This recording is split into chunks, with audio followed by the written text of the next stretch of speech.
So thank you very much for inviting me. What an honor and pleasure to meet with all of you, and especially the fellows that I met yesterday, and congratulations to you for having done that important program. And of course, we put high hopes in you from now on. We know that there are well-trained young diplomats all over the world that will come with very well prepared to any discussions about these important topics.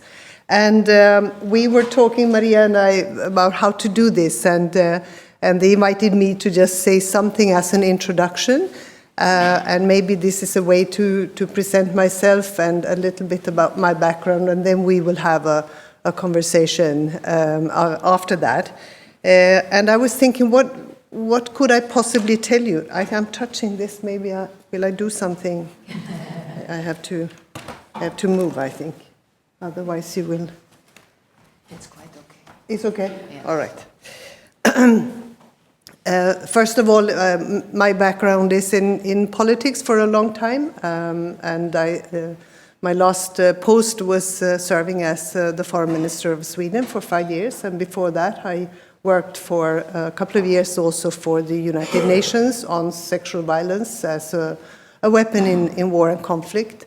I've done almost 11 years in Brussels as commissioner and first vice president of the commission, and also a political background in Sweden as a parliamentarian, as a minister. But throughout my life, and this started, I would say, by coincidence, that I came across a book about nuclear bomb tests in the Pacific, and I got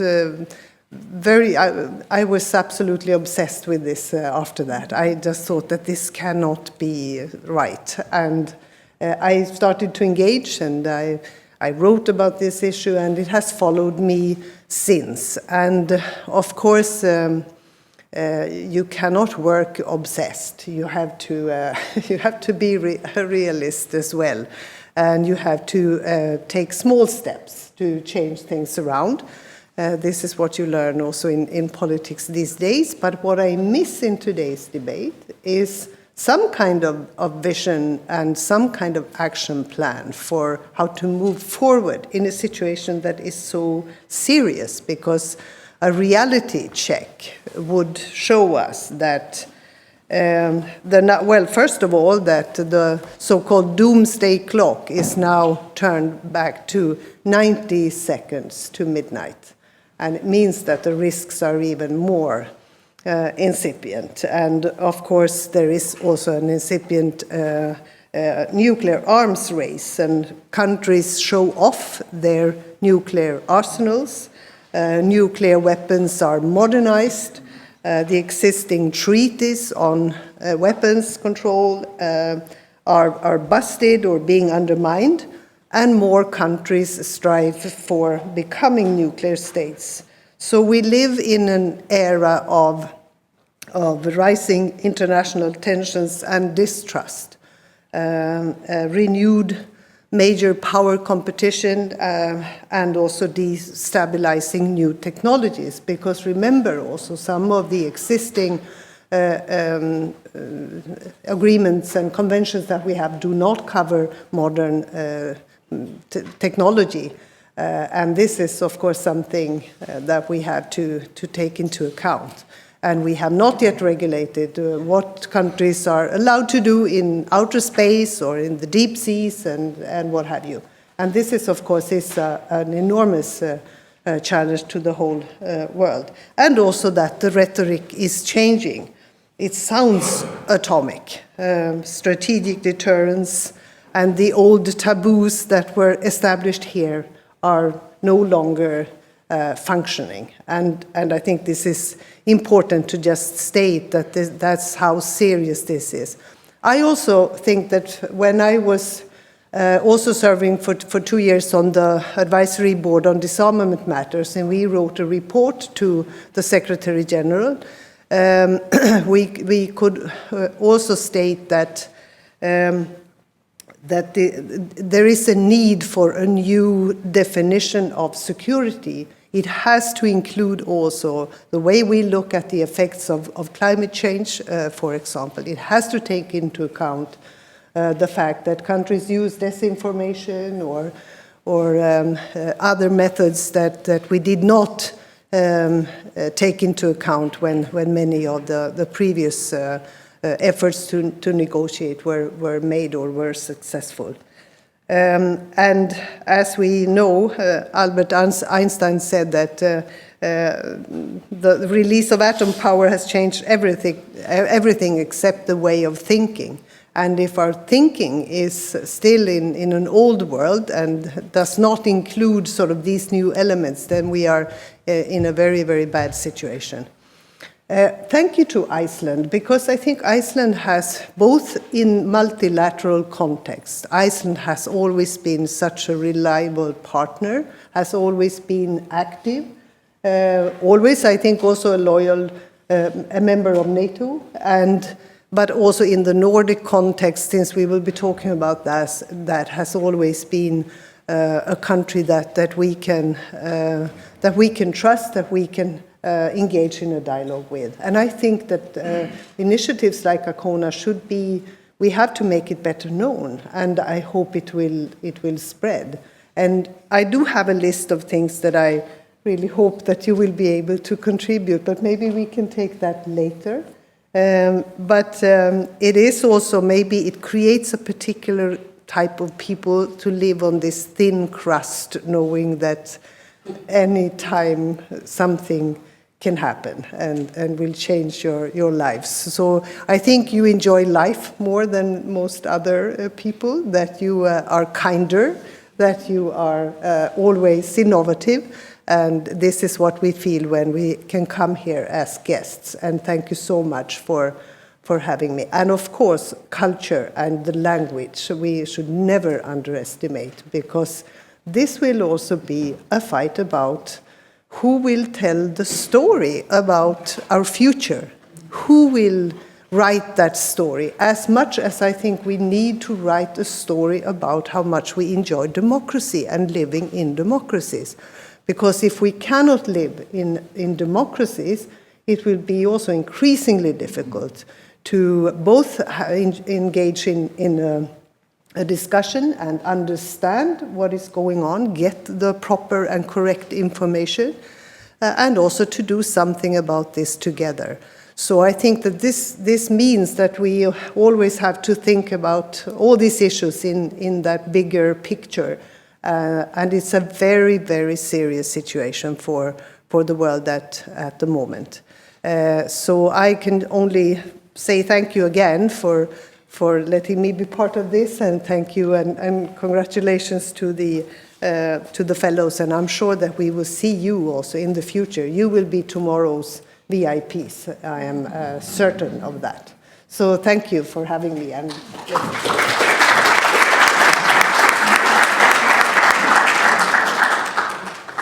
Thank you so much, and thank you for it. You provoke a lot of thought with your words. And first of all, I wanted to thank you for being here, and thank you for the kind words. We, as we talked about a little bit yesterday, we live a little bit from hour to hour here in Iceland, but we count on the Swedes to keep us organized in the Nordic cooperation. You mentioned, of course, the changes that have happened and how we are facing very close in our neighborhood, of course. Ukraine has changed our thinking in many ways, but it is bringing us also, back to Cold War thinking a little bit, and distrust is increasing. How do you view the Nordics, who always want to be bridge builders, and we were very proud of the Höfði meeting here in Reykjavik back in the day. So now that we are all in NATO, under the nuclear umbrella, how do you view, how can we contribute? First of all, it is very clear to anybody that Russia's war on Ukraine changed and created not only a European crisis, but a global crisis. It has affected the whole world. And we see as a result of this also a militarization. So for the first time, like CIPRI, the last CIPRI report says that the world is now spending more than $2.4 trillion on defense and military equipment. And it has never been that high. And of course that at a time when we need money for so many other things. We need money to prepare for adapting to climate change. We need to tackle inequalities, economic inequalities, poverty, still all of these problems, or another pandemic. And of course, since we have never cared about the reasons why we have pandemics, we will soon see another one. And we know what that costs as well. So we have to be prepared for so many different things. And now we are buying weapons for our money. And at the same time, all countries have a right to defend themselves. And the best thing we can do is to help Ukraine to win this war. And we have to do so. We have to do that. At the same time, what is in the UN Charter is that this should happen with the least diversion to using military means. And this is, of course, something that you can question. Is it being done with the least diversion of money to military means? And how do we see this develop? But for the Nordic countries, this meant, of course, that, for example, for Finland, and I must say that it was a speech by the Finnish president that actually made me change my mind also about NATO membership. Because he said that for all these years, since fighting wars against Russia, we have been able to talk to the Russians. And I've been able to call the Russian president and say, you know what, you have to stop sending these people with bikes over the borders, or you have to stop sort of triggering military reactions by doing this and that. And we have sorted it out. We learned how to live, not to sleep with the bear, but to live with the bear. No, sleep with, that was wrong in every way. And of course, for Sweden, that was also a determining moment, because we have the closest defense cooperation with Finland than with any other country. And it has also become more and more intense. And we would end up in a very geopolitically in a very strange situation if we would be the one country there in the middle of the Nordic area. So this also, I contributed to a debate about this also within my party, and in the end we changed our minds. After 200 years of first neutrality and then for a long time, since 95, of course, with being militarily non-aligned. And this goes deep in the people. It's not an easy decision, and we have to understand that. And I think you can do both. You can be proud of the history. And I can see now that the opposition tried to make us feel kind of ashamed of our history. Which is absolutely wrong. And I think instead we can say that we have played our part. We've been a loyal member in the United Nations, in the European Union, in the Nordic context. We have been active, we've been loyal, we've been engaged, and we've had a good role to play, also for peace negotiations, for working for weapons control and nuclear disarmament over the years. We've had Nobel Peace Prize winners because of this work. And I think it has helped. We've been constructive.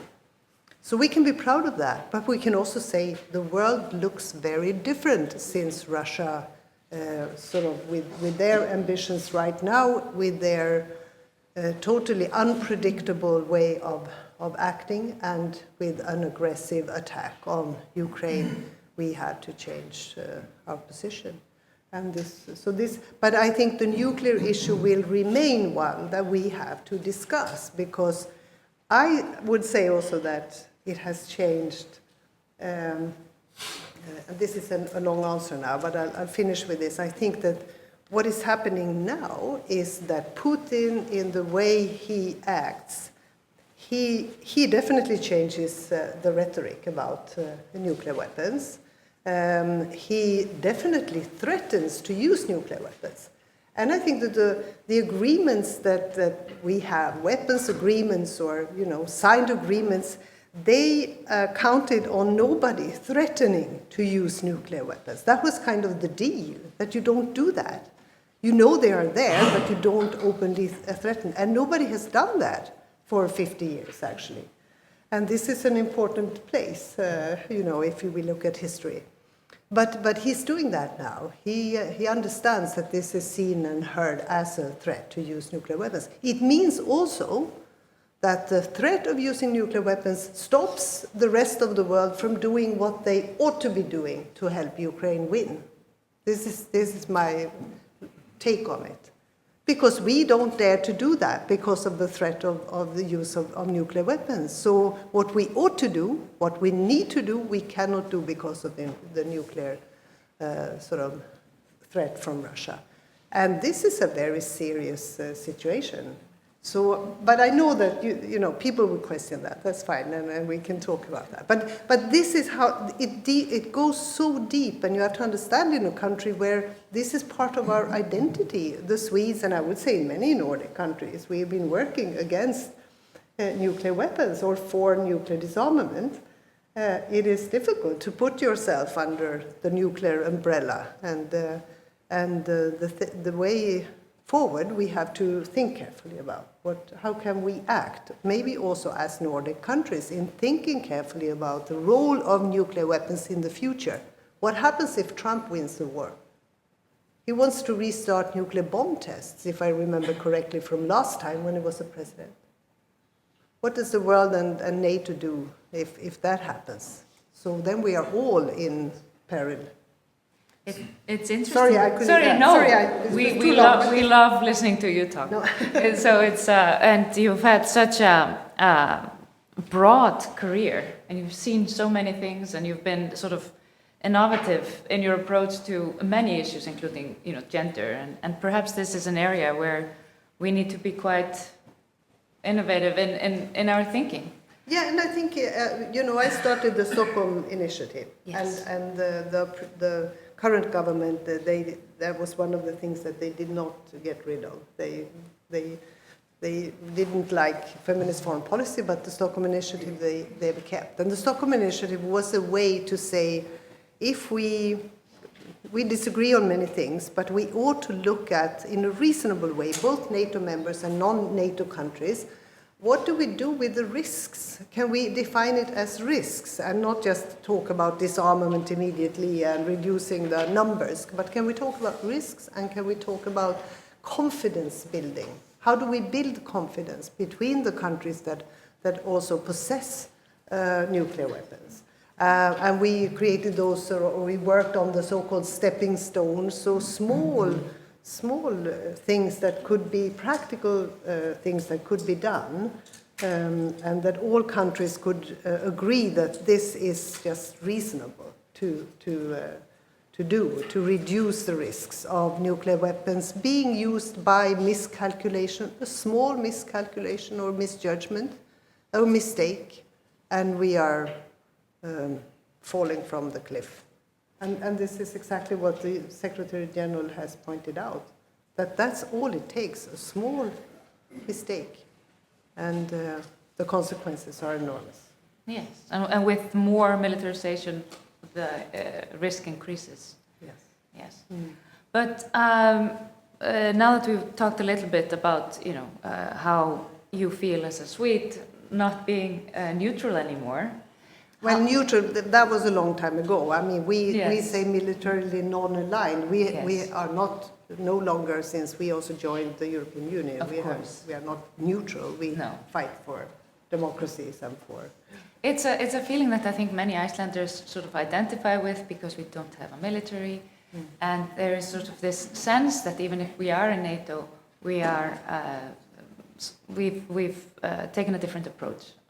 You know. But of course, the Nordics have had a different approach to disarmament in particular, or on nuclear. A little bit. If you can elaborate a little bit. Well, we haven't really had a joint Nordic defense and security policy. We do have areas and fora for like Nordefco and so on, that the defense industry and I think mill contacts have always been very close. has always been part of this, but we have chosen different paths and different ways, and of course the NATO membership was the one thing that separated us, and now we are all in NATO, so it's from that point of view it's easier. Yeah. But it changes sort of the way we have, and I don't know if very little has happened. There is no sort of breakout of a few countries wanting to have another policy, but I still think that the Nordic countries, with their background and traditions of working for peace and disarmament and all of that, we could talk about it in the Nordic context in a way that is not disloyal to NATO membership. And I think this is necessary because we have to realize that we are in a new situation when it comes to nuclear weapons. What role should they have in different military doctrines, and what kind of, how do we see this develop? And especially with regards to what happens in the US, I would say, and China as well. Of course. And the sort of threat that has come forward from Putin in this war, it has also brought about, reactions from large states, including China. So it brings us to a point where there's been very little will to negotiate, and instead it's been undermined quite a lot. But do you view the reactions as something that can be sort of used to take to bring any benefit now? The threat makes things a little bit more real. And you can the fact that you have a reaction from China in particular is sort of how do you see that? Well, I mean, historically, countries have tended to see political and diplomatic contacts and engagement as a kind of first line of defense. We used to say that also in our documents.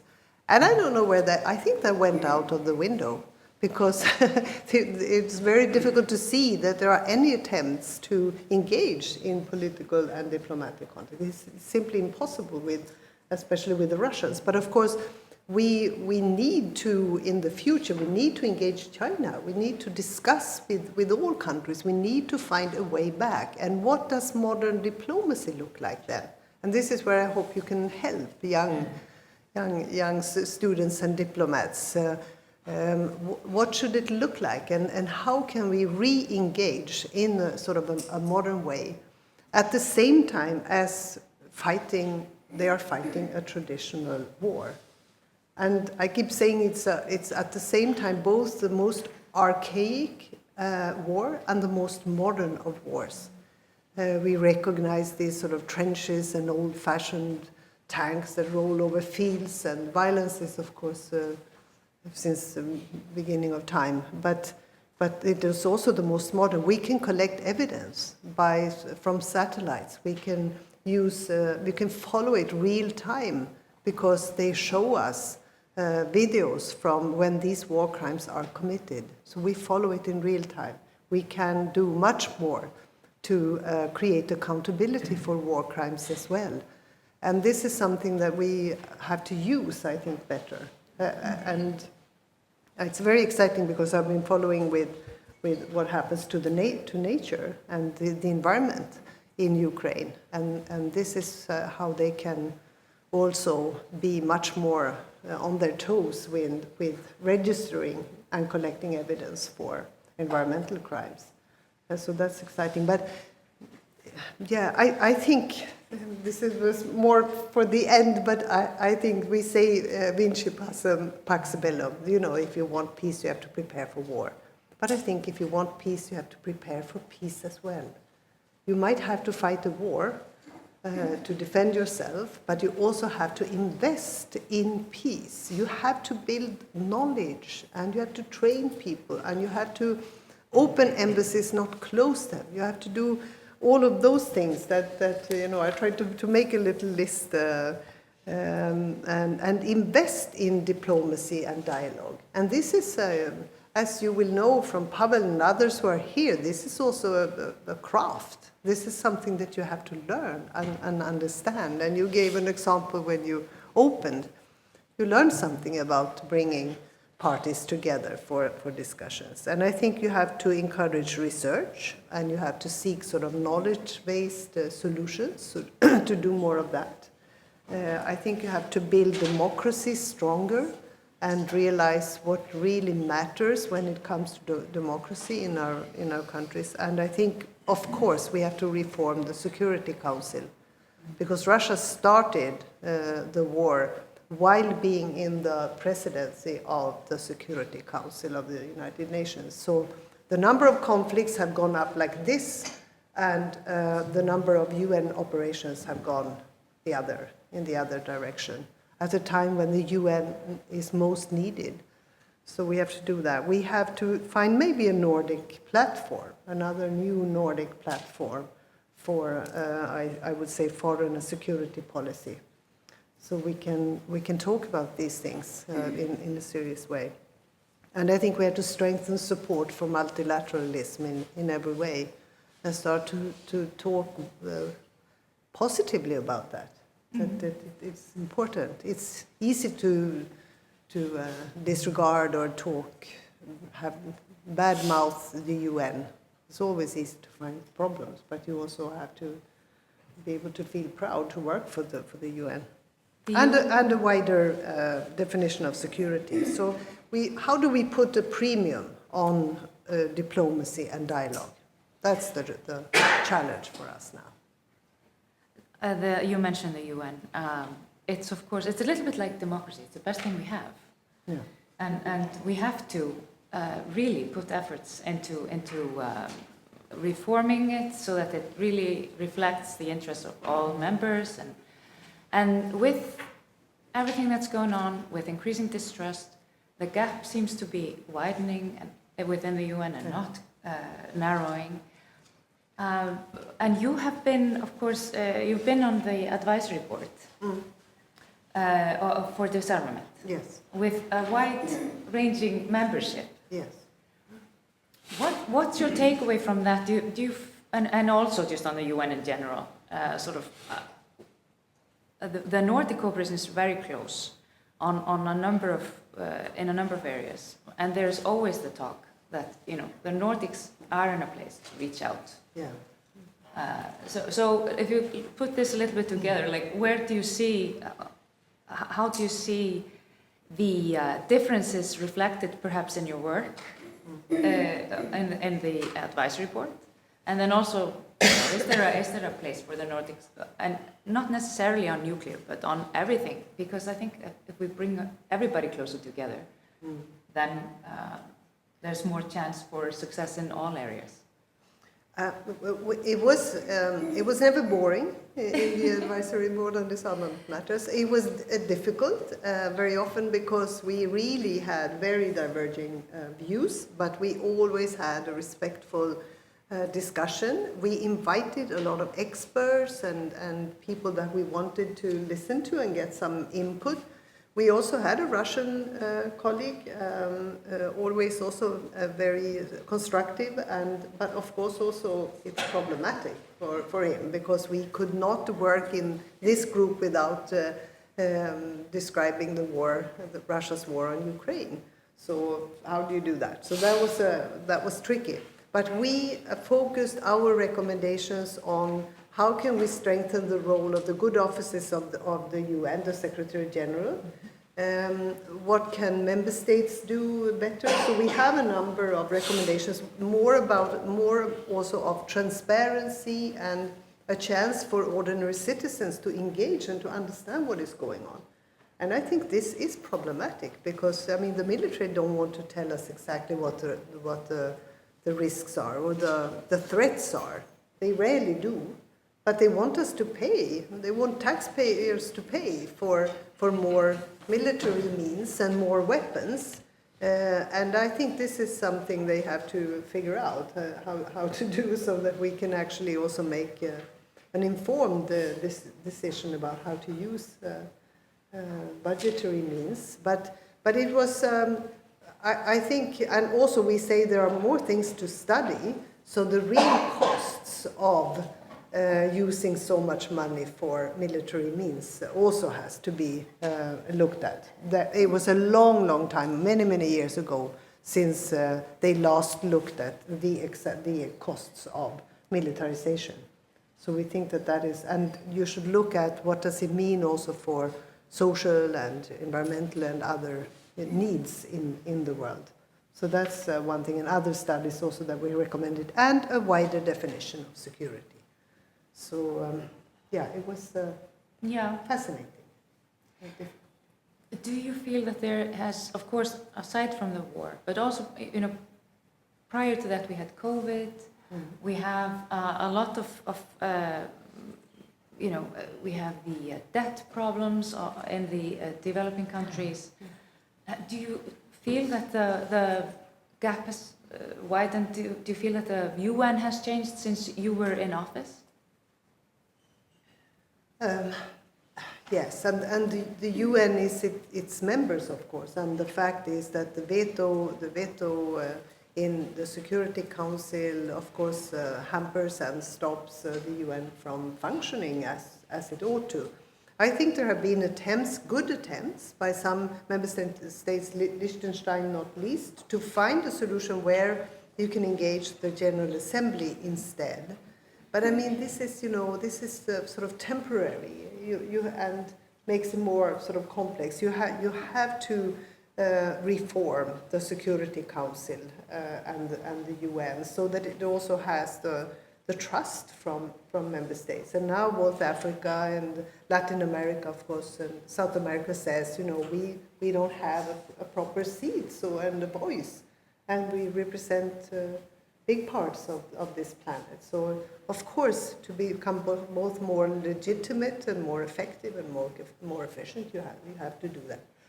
And a number of member states have to take the initiative to force some discussions also. Of course, the discussion is ongoing, and I think a lot of countries agree on this, but it's a very difficult thing to achieve. Everybody understands that, but I think also that the elected members can do more than they think they can do.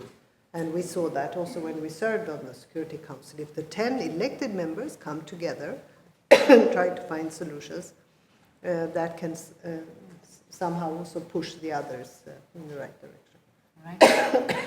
I wonder if we should perhaps allow the audience to ask some questions. Yes. Is that, I'm sorry for coughing. Is there a, The runner. So I think the ambassador of Germany here. No. Okay. Yeah. The ambassador. Perhaps we should let students ask questions first, but there were so many points, thank you very much, that were interesting and very get along. But one sentence, Ms. Wallström, stood out for me. You said, strategic deterrence is no longer functioning. And I have the feeling it is.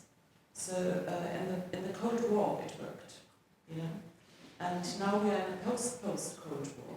And we all profited from this wonderful post-Cold War world where we had, confidence-building measures, where we had arms reduction, where 100,000 tanks were destroyed and so on. But now, we have a war going on because Ukraine was not strong enough. So what do you answer to people who say we can only avoid this war from spreading by being strong? So we have to invest in the military in my thinking. This is deterrence, and that's exactly what we need for the time being, because if not, Putin will just enter into other neighboring countries. But he will. He will try, unless we help Ukraine to win. And now the deterrence, but the deterrence is now that we don't dare to take the measures necessary to help Ukraine to win, because we fear that he will make it, that he will use nuclear weapons. This is how it works today. It's kind of a and that was not how we intended it to work. But now he stops the rest of the world to do what is necessary, because we know that he's willing to use nuclear weapons. So I mean, it is twisted, because we thought when these agreements were signed, we thought we had to deal with sort of reasonable, predictable parties that like Russia, in a way that we agreed to do this and that. We might hate you, or we don't like the way you steer your country, but this is what we have agreed. But this is no longer the case. We are talking about somebody that wants to create an empire, and he will use violence. He will use, I'm sure, is willing to use tactical nuclear weapons if that's what it takes. And with this nuclear threat, he forces us to refrain from sending airplanes or from using the weapons that could help Ukraine to win. So it is a twisted deterrence. It is now deterring us from helping fully. So that's how I see it. But this is my take, and I know it can be questioned. And I think it's very difficult to show that nuclear weapons have deterred anyone from, if it is a crazy enough autocrat, it will not deter them. And I think that this is the problem we have today. We are not dealing with reasonable people that we can trust to fulfill any agreement that has been made. But I could discuss that. Yes, absolutely. And I know I'm a bit provocative, but this is what worries me at the moment. Why don't we do everything we can to help Ukraine to win? So I'm not against their right to defend themselves. Sometimes, this is the only answer we can give somebody like Putin. We can only do that now, and we have to do it quickly, because they are suffering so immensely, and they fight for us. Their destiny is also our destiny.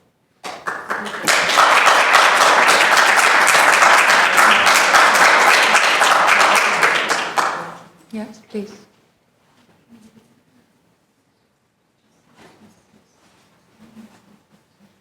Good morning. My name is Loïc Simonet from the Austrian Institute for International Affairs in Vienna. Thank you, Minister Wallström. It's always a pleasure and an honor to benefit from your experience. I wanted to ask you a question about the European Union. Sweden is, of course, a member state of the EU, and you got the presidency last year. I was struck by the fact that this week we had this boot camp with the ACONA. I'm one of the fellows. We spoke a lot, exclusively actually, about the big players, China, the US, Russia. Today we speak about the Nordic countries, but there was not a single word about the EU. So I wanted to ask you, do you see a role for the EU in this arms control diplomacy? Do you see the EU only as a kind of collection of the divergences of its member states, or do you believe that the EU can do something in our today's topic? Thank you very much.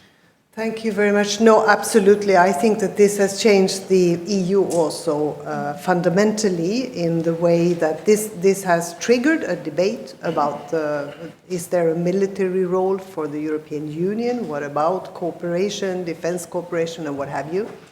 I mean, historically, of course, the strength of the European Union has been to show that it's bad business to shoot your clients, that we have much more to win from economic and social contacts, that we create a European market and we trade with each other and we live like that, in a decent way with each other, because we used to fight wars for over hundreds of years. And this is a better way to do things. We were never a threat to other countries, because we did not represent sort of military power when we came to offer trade deals or try to engage with the rest of the world. And that has been our strength historically. I think now we live in a different world, and this has triggered also this discussion about how far should we go and how should we think about this.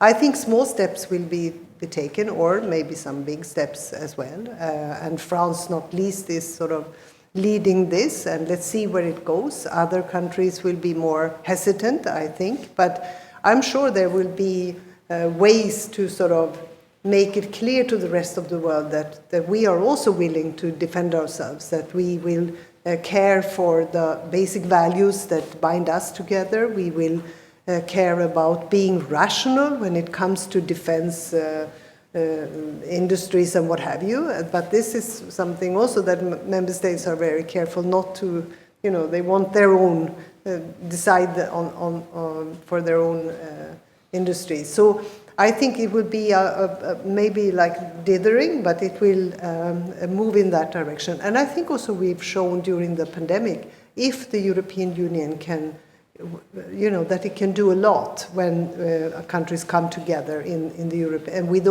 bold decisions. And of course, the sanctions regimes that have been, and the packages that have been decided on against sanctions against Russia, but also helping Ukraine has been extremely important and very heavy. But sanctions have not helped. The sanctions regimes really have to be reconsidered as well. We decide on these sanctions regimes as we do in the UN, and very rarely do they actually change things around or don't get the effects that we wanted from these sanctions regimes, because other partners will step in and compensate. So I think, yes, it will change also the European Union. I don't know how now. Don't ask me about that. But I think it will definitely, it has triggered already a proper debate. You hear we are counting on your crystal ball for a lot No, I have no crystal balls. Yeah. Thank you very much. First of all, my name is Marina Kralevets. I'm working for the Ukrainian parliamentarian. And first of all, thank you very much for your such strong messages on supporting Ukraine. It is extremely important that it is heard out loud, said out loud for different audiences. And my question is the following: you said that we have to prepare for the peace in order to achieve peace.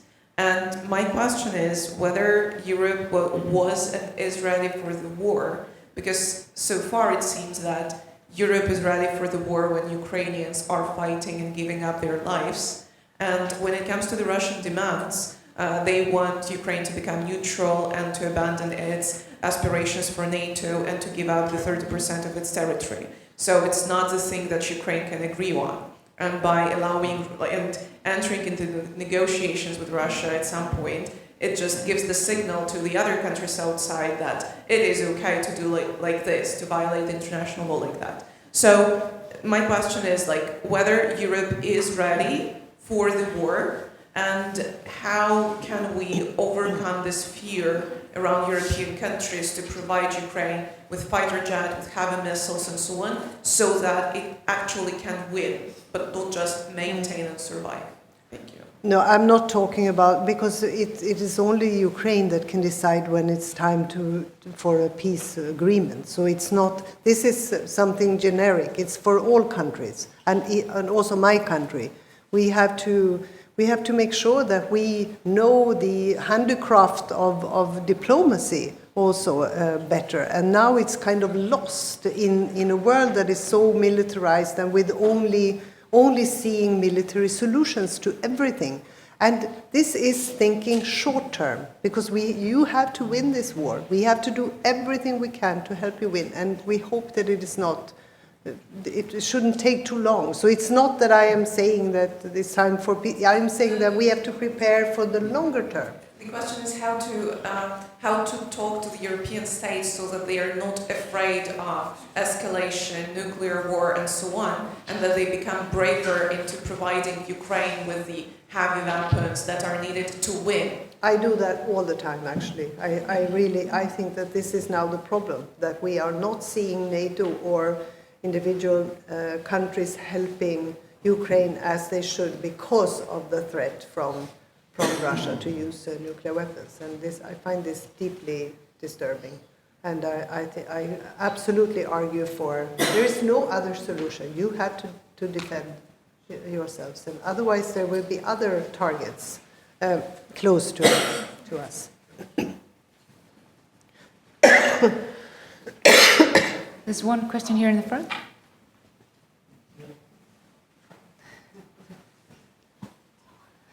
This is cooperation. Thank you so much. My name is Valeria Hesse. I'm also, in fact, Ukrainian, working for the Odessa Center for Non-Proliferation. I appreciate your strong support and even more so the reasoning that you have provided for every word you have said. And as a Ukrainian, it is very interesting for me to understand how Sweden in particular, and since we're discussing Nordic countries in a broader sense in this conversation, how you have come to this understanding, because from what we see in Ukraine, a lot of our neighbors who experience a lot of the similar threats do have the positions that are closer to our own. But for Nordic countries, like how and why have you become such strong supporters of Ukraine, and how do you think we can use this reasoning to spread the message further to maybe get more countries on board with ensuring that peace comes?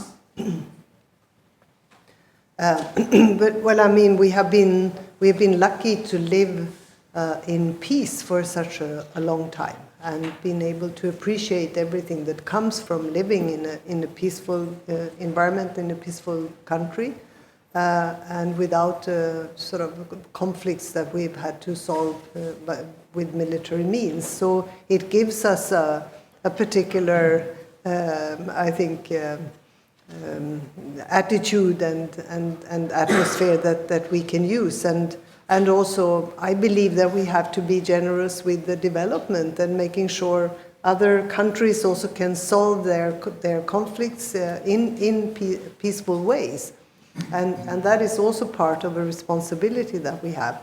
But we have always taken a very strong engagement in making sure that Europe can also move in a democratic direction, and that's why we have engaged also for and independence, because this is sort of rocking the fundamental elements of a European security order, where you have a right to you have your borders and you have a right to territorial integrity. And this is exactly what has been going on. So it's important to the rest of the world from that point of view. And solidarity, I also see that individuals, citizens are engaged. They are doing everything from collecting stuff that you need and driving there across the border to provide help, to knowing that. And also we can follow what happens. We have media that can give us that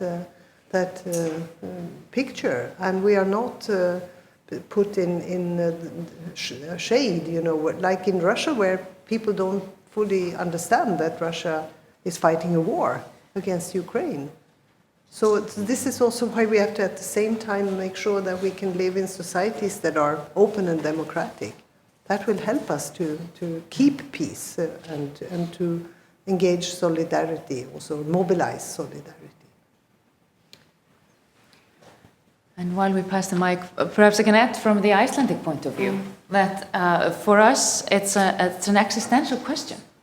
If Russia is allowed to win,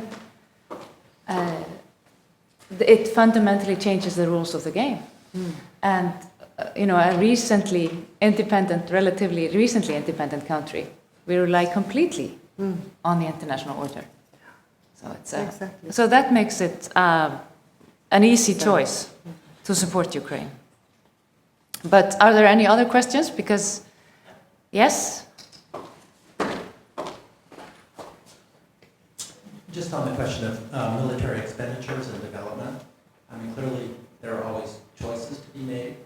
If you work for the Defense Department or the intelligence agencies, you're going to want to err on the side of overestimating the capacities of your enemies. Others may want to take certain risks. And what has been your experience in government in dealing with that particular dilemma? Always a fight about how much money, and of course, and again, it's difficult for most people because there has not been much of transparency in showing exactly what things cost and the true cost. And remember, unfortunately, it is also true that this is a branch where there is a lot of corruption. So there are too many actors involved and prone to corruption. But this is, I mean, in Sweden, it was on the same day that we discussed. What was it then? Well, it was a commission that came out with a new report arguing about how the defense budget should be increased, and at the same time there was a strike for nurses going on strike that they could not work more overtime. And it just showed, and then the figures were presented sort of next to each other. What would it cost to keep those nurses, well paid, and maybe even hire more nurses so they don't have to do so much overtime? And at the same time, as we discussed the budget with what looks like astronomical figures. And of course, we understand that it is very, but this must be for people to understand and to make proper decisions also, and to balance this.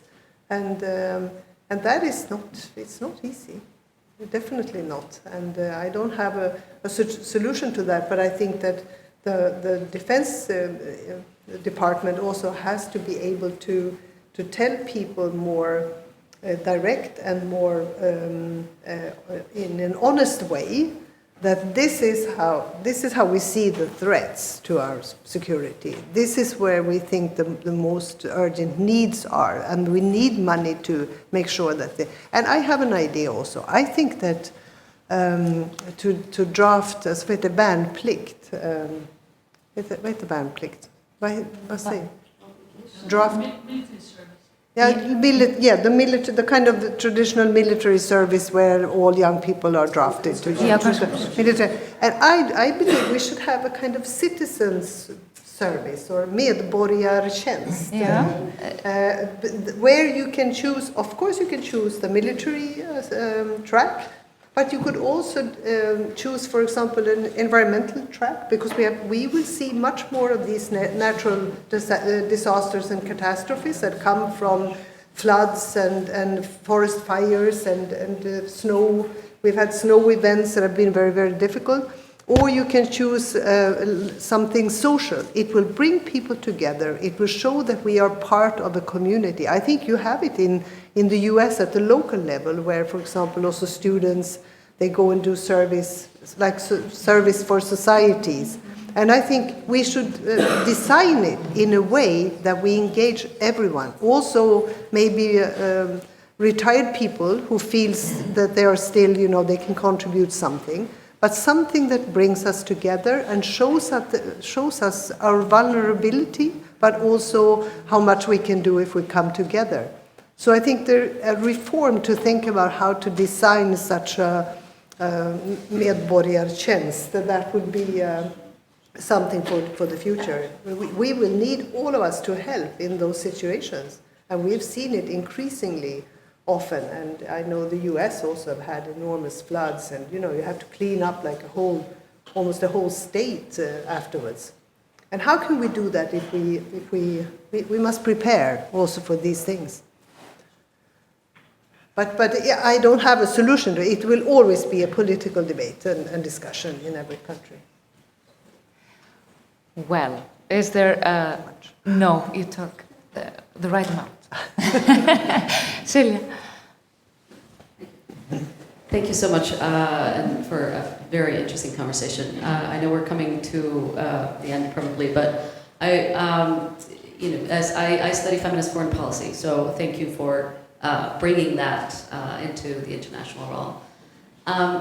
How can we make nuclear diplomacy more feminist?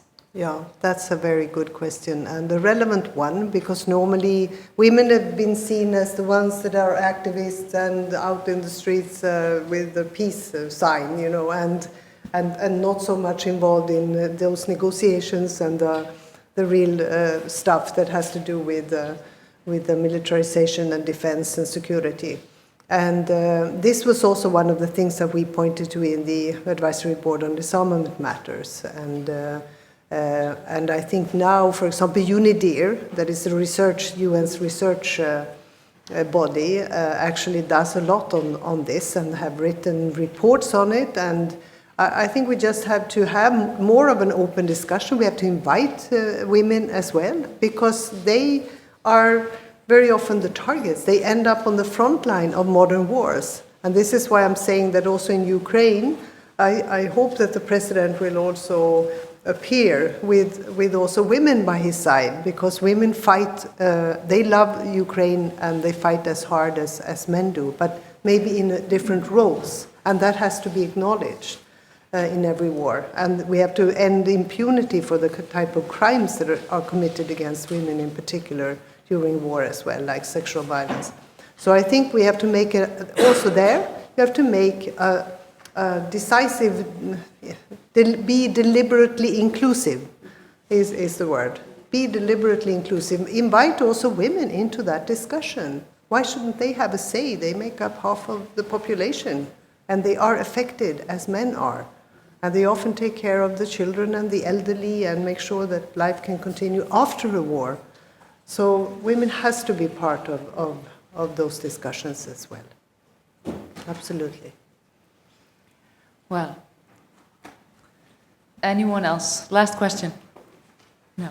Perhaps, I mean, you did go through your list of how we can put a premium on diplomacy and dialogue.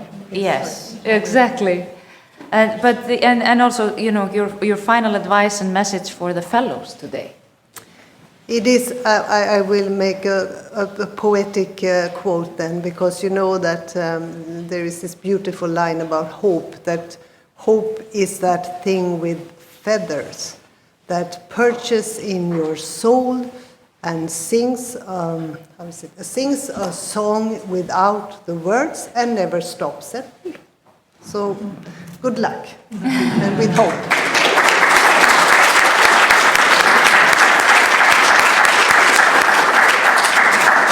I think I have an announcement that will help us take this conversation forward in a longer coffee break than usual, because the next speaker unfortunately could not make it.